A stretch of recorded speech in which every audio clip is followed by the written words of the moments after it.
বলো তো দেখি, পতাকায় মোদের কয়টি রং আছে? শিক্ষক এসে শুধালেন হেসে দ্বিতীয় শ্রেণীর কাছে। একসাথে মিলে সব ছেলে বলে চিৎকার করে জোরে, তিনটি বর্ণ রয়েছে রাঙানো জাতীয় পতাকা জুড়ে। শ্রেণীর পিছনে বেঞ্চের কোণে শিশু ছিল এক বসে। মাঝে 5 রং আছে, বলল সে মৃদু ভাষী। কথা তার শুনে বাকি শিশুগণে হেসে খায় লুটোপুটি। শিক্ষক রেগে বলেন হেকে, বোঝাও কি করে 5টি?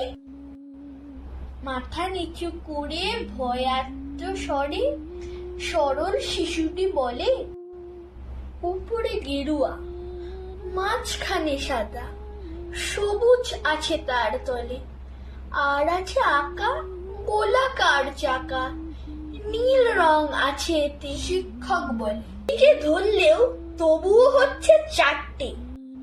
অবোধ শিশুটি বলল তখন, আর এক রং আছে, লাল লাল চোখ দাগ দেখা যায় ওই পতাকার মাঝে। বাবাকে যখন আনলো ওরা কফিনের ঢাকা খুলে, জড়ান রয়েছে দিওখানা তার পতাকা আর ফুলে।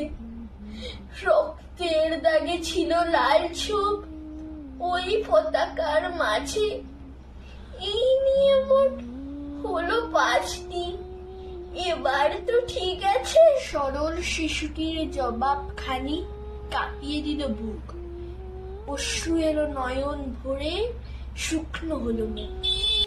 আজও যারা দেশের জন্য করছে বলিদান, স্বাধীনতার শহীদ সমর তাদের অমর প্রাণ। হয়েছে স্বাধীন, পেরিয়ে গেছে 70টি বছর। দেশ বাঁচাতে যাচ্ছে যে প্রাণ, রাখছে কি তার খবর? দেশ বাঁচাতে যাচ্ছে যে প্রাণ, রাখছে কি তার খবর?